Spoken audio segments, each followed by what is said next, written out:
పల్నాడు జిల్లాలో ఎండల తీవ్రత ఎక్కువగా ఉందని ఇన్ఛార్జి జిల్లా కలెక్టర్ సంజన సింహ తెలిపారు. రాష్ట్రంలో అత్యధిక ఉష్ణోగ్రతలు పిడుగురాళ్లలో నమోదు కావడం జరిగిందన్నారు.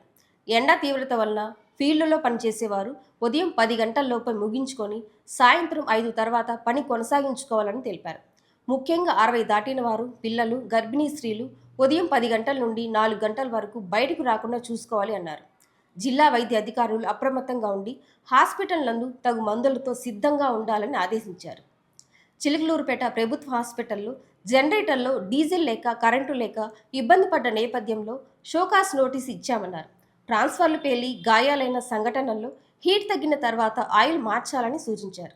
ఇంకా 5 రోజులు వడగాలులు ఉండే అవకాశం ఉన్నందున జిల్లా యంత్రాంగాన్ని తగు జాగ్రత్తలపై అప్రమత్తంగా చేశామని కలెక్టర్ తెలిపారు. చల్లదనం కోసం మజ్జిగ, కొబ్బరి నీళ్లు తీసుకోవాలని సూచించారు. పల్నాడు జిల్లాలో మనకి రోజు రోజుకి ఉష్ణోగ్రత కాస్త పెరుగుతోంది. అలాగే మన పిడుగురాళ్ల కూడా స్టేట్లో హైయెస్ట్ ఉష్ణోగ్రతని రికార్డ్ చేసిందని మీ అందరూ కూడా పేపర్లో చూస్తుంటారు. సో దీంట్లో మనం హీట్ వేవ్స్కి సంబంధించి ఆల్రెడీ జిల్లా యంత్రాంగం మొత్తానికి కూడా కొన్ని డూస్ అండ్ డోంట్స్ ఇచ్చాము. అలానే ప్రజలకు కూడా అవి కన్వే చేయమని చెప్పాము. సో ఫీల్డ్ స్టాఫ్ వాళ్ళందరికీ కూడా 10:30 వరకు ఫీల్డ్ వర్క్ చేసుకుని తర్వాత ఓన్లీ డెస్క్ వర్క్ చేసుకోమని చెప్పున్నాము. అలానే సర్వేయర్స్ ఎవరన్నా ఉంటే ఫీల్డ్ వర్క్ చేయాల్సి వస్తే ఈవినింగ్ మళ్ళీ 5 తర్వాత రెజ్యూమ్ చేసుకోమని చెప్పాము. చిన్నపిల్లలకి అండ్ మరీ ముఖ్యంగా 60 క్రాస్ అయిన పెద్దవాళ్ళకి మా అడ్వైజ్ ఏంటి అంటే, ఒక 2 వీక్స్లో మనకి ఎట్లా అన్నా రెయిన్స్ స్టార్ట్ అవుతాయి కాబట్టి అప్పటి వరకు ఎక్కువ బయటకు వెంచర్ అవుట్ అవ్వకండి. కొంచెం ఇంట్లో ఉండండి, బాగా హైడ్రేటెడ్గా ఉండండి, మన కొబ్బరి నీళ్ళు కానీ వాటర్ కానీ ఎక్కువగా తాగుతూ ఉండండి. అండ్ ఆఫ్టర్నూన్స్ యూజువల్గా అందరు కూడా కొంచెం అవాయిడ్ చేస్తే ట్రావెల్ కానీ ఏదన్నా మన హెల్త్ మన కంట్రోల్లో ఉంటుంది. అండ్ అలానే మనం DCHS అండ్ DMNHO చెప్పింది ఏంటంటే, ప్రభుత్వ హాస్పిటల్స్ అన్నిట్లో కూడా రిక్విజిట్ అమౌంట్లో ORS ప్యాకెట్స్ అండ్ అట్లానే ఫీవర్ ఏదన్నా వస్తే కూడా పారాసెటమాల్ స్టాక్ పెట్టుకోవడం జరిగింది. ఇక్కడ మనకి చిలకలూరిపేటలో అన్ఫార్చునేట్గా జనరేటర్లో డీజిల్ లేనందువలన ఒక 4 hours పవర్ కట్ ఉంటే వాళ్ళకు కూడా షో కాజ్ ఇచ్చి కంప్లైంట్ ఆల్రెడీ హెడ్ ఆఫీస్కి పంపించాము. అలాంటి ఈవెంట్స్ ఎట్టి పరిస్థితుల్లో రిపీట్ అవ్వకుండా ఉండడానికి. అలానే కొన్ని ట్రాన్స్ఫార్మర్స్ పేలిన మనకి న్యూస్ కూడా వస్తూ ఉన్నాయి.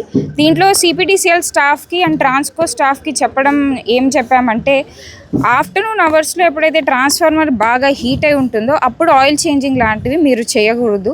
సూపర్వైజర్స్ చెప్పుకుని ముందరే దాని టెంపరేచర్ని క్యాల్కులేట్ చేసుకునో ఒక సర్టన్ పాయింట్ వరకు ఇలా ఉందని తెలుసుకుని ఈ ఆయిల్ చేంజింగ్ కానీ ఏదన్నా కొంచెం చల్లబడిన తర్వాత చేసుకుంటే మార్చే లైన్మెన్కి కూడా ఎట్లాంటి ఇంజురీస్ అవ్వకుండా, యాక్సిడెంట్స్ అవ్వకుండా they will also be saved.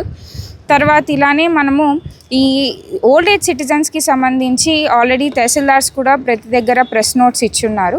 And RTC బస్సెస్తో ట్రావెల్ చేసే స్టాఫ్కి కూడా చెప్పాము. డ్రైవర్స్ అండ్ కండక్టర్స్ కూడా ఎవరైతే ప్రజలు మనకి ప్రయాణిస్తున్నారో ఎక్కిన వెంటనే కొంచెం వాటర్ రెగ్యులర్ ఇంటర్వెల్స్లో సిప్ చేయండి అని. అండ్ RTC డ్రైవర్స్ అండ్ కండక్టర్స్కి డిపో మేనేజర్స్ కూడా చెప్పాము. వాళ్ళు అక్కడ వాటర్ డిస్పెన్సర్స్, చలివేంద్రాలు వాళ్ళ స్టాఫ్కి స్పెసిఫిక్గా పెట్టుకోమని చెప్పాము. సో ఇలా ఫీల్డ్లో ఉన్న నరేగా వర్కర్స్ కూడా 10 తర్వాత వర్క్ ఎట్టి పరిస్థితుల్లో ఆపాలి అని ఆల్రెడీ అక్కడ మనం ఫీల్డ్ ఇన్ఛార్జెస్కి చెప్పున్నాం. So we are trying to take regular measures.